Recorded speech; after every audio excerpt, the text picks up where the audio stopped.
Assalamualaikum warahmatullahi wabarakatuh. Hari ini, hari Minggu, tanggal 12 Juli tahun 2020. Izinkan saya menyampaikan perkembangan terbaru terkait dengan penanganan COVID di Jakarta.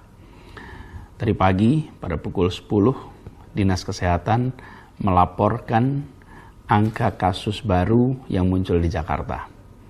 Dalam seminggu terakhir ini, kita 3 kali mencatat rekor baru penambahan harian. Dan hari ini adalah yang tertinggi sejak kita menangani kasus di Jakarta. Ada 404 kasus baru. Tidak boleh dianggap enteng. Memang sebagian besar dari penambahan kasus harian ini adalah karena gencarnya kita melakukan yang disebut sebagai active case finding. Artinya kita tidak menunggu pasien di fasilitas kesehatan, tapi puskesmas kita mengejar kasus positif di masyarakat. Jadi bukan kita pasif. Di Jakarta kita secara aktif melakukan tracing, lalu melakukan testing. Dari situ kemudian mereka diisolasi, mereka yang ditemukan positif. Tetapi angkanya tetap tinggi. Nah, walaupun kita sudah melakukan peningkatan kemampuan testing, saat ini, tes PCR di Jakarta per minggu itu sudah 3 kali lipat dari standar yang ditetapkan oleh WHO. Dan kita akan terus meningkatkan kapasitas testing kita. Bahkan tes PCR itu, positivity rate-nya selama ini itu berkisar sekitar 5%. Karena persyaratan atau yang ditetapkan sebagai standar dari WHO adalah diperlukan 1.000 testing per 1 juta penduduk, dan positivity rate-nya, artinya mereka yang ditemukan positif, itu di bawah 5%. Sebagai catatan, tanggal 4 sampai tanggal 10 Juni, di Jakarta kita melakukan 21.197 orang dites. Dan positivity rate-nya 4,4%. Lalu, tanggal 11 sampai 17 Juni, 27.091 orang dites. Tingkat positivity rate-nya adalah 3,1.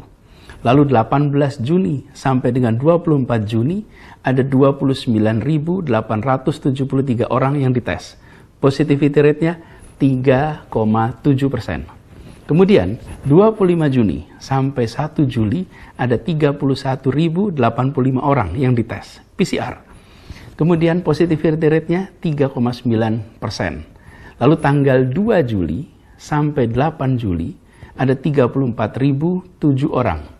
Positivity rate-nya 4,8%. Tapi hari ini angka positivity rate itu menjadi 10,5%. Melonjak 2 kali lipat. Ini adalah satu peringatan bagi kita semua bahwa kita harus lebih waspada, lebih disiplin.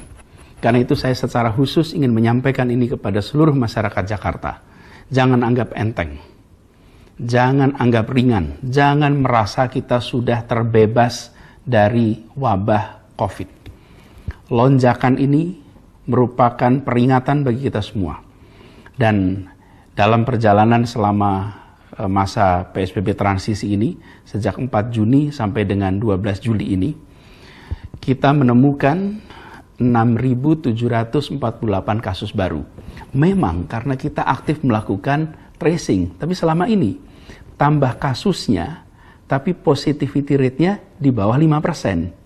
Artinya meskipun ditemukan sebutlah 200, tapi 200 dari 4.000 tes, maka dia hanya 5%. Berbeda dengan 200 dari 1.000 tes, maka dia 20%. Kami selalu perhatikan angka prosentasenya, karena itu yang bisa membuat kita menganggap ini sesuatu yang harus diantisipasi atau ini adalah perkembangan yang bisa dikendalikan.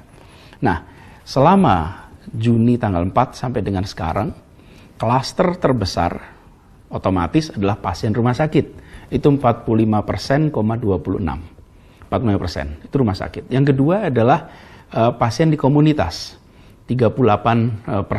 Mereka yang berada di lingkungan kita. Lalu di mana? Di pasar. Pasar itu 6,8%. Dan pekerja migran Indonesia itu 5,8%. sisanya dari perkantoran.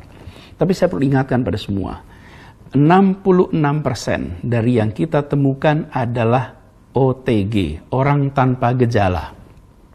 Orang yang dia tidak sadar bahwa dia sudah terekspos. Artinya, kalau saja mereka tidak kami datangi, tim puskesmas tidak melakukan testing, barangkali yang bersangkutan tidak pernah merasa bahwa positif, dia membawa virus COVID. Inilah sebabnya mengapa kita harus ekstra hati-hati. Berbeda kalau yang positif kita temukan adalah yang sakit, yang datang ke rumah sakit, datang ke puskesmas, tidak. Ini 66% adalah orang yang kita temukan karena kita melakukan testing. Jadi, saya ingin mengingatkan pada semua warga Jakarta, harus ekstra hati-hati. Jangan anggap enteng, jangan merasa kita sudah bebas dari COVID. Karena nanti, kalau kondisi ini berlangsung terus, bukan tidak mungkin kita akan kembali ke situasi sebelum ini. Karena itulah saya ingin ingatkan pada semuanya. Ada titik-titik yang harus diwaspadai. Pertama, yang paling harus kita hati-hati adalah tempat transportasi umum. Di situ ada situasi di mana menjaga jarak itu seringkali sulit. Yang kedua, adalah di pasar.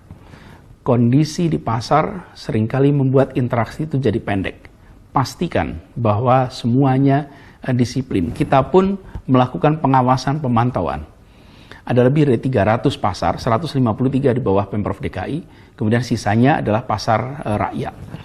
Harus hati-hati. Kemudian saya ingatkan kepada semuanya, hal yang paling sederhana, nomor 1, pakai masker. Memakai masker di mana saja, kapan saja, dalam aktivitas apa saja. Yang kedua, jaga jarak aman. 1 meter adalah jarak aman. Lalu yang ketiga, mencuci tangan dengan sabun. Pastikan ini terjadi. Lalu, dalam aktivitas apapun, pastikan ruangan tempat Anda berkegiatan, tempat kita berkegiatan, tidak boleh lebih dari kapasitas 50%. Dan yang paling penting dari semuanya, jangan ragu untuk mengingatkan siapapun, kapanpun, dimanapun. Ingatkan, tegur, bila ada yang tidak pakai masker, bila ada yang tidak jaga jarak, bila ruangan lebih dari 50% kapasitas, bila tidak melakukan cuci tangan. Jadi jangan anggap ini sekedar urusan pemerintah, bukan urusan kita semua. Ini adalah kita mencegah untuk tidak terjadi penularan pada kita semua.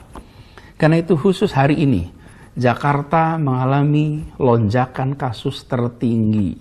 Saya ingatkan kepada semua, jangan sampai situasi ini jalan terus sehingga kita harus menarik rem darurat atau emergency brake. Bila itu terjadi, maka kita semua harus kembali dalam rumah. Kegiatan perekonomian terhenti, kegiatan keagamaan terhenti, kegiatan sosial terhenti. Kita semua yang akan merasakan kerepotannya bila situasi ini berjalan terus. Karena itu saya ingatkan pada semua, kebijakan kita, dan saya rasa ini kita semua, menomorsatukan keselamatan. Keselamatan. Jangan sampai kita anggap enteng. Mari kita jaga keselamatan kita semua. Mari kita disiplin. Mari kita ingatkan satu sama lain. Insya Allah angka ini besok-besok akan bisa menurun dan Jakarta kembali dalam kendali. Mari kita sama-sama ikhtiarkan sebagai tanggung jawab kita semua. Demikian penjelasan dari saya. Semoga Allah Subhanahu wa Ta'ala merahmati kota Jakarta dan semoga Allah Subhanahu wa Ta'ala melindungi kita semua. Terima kasih. Assalamualaikum warahmatullahi wabarakatuh.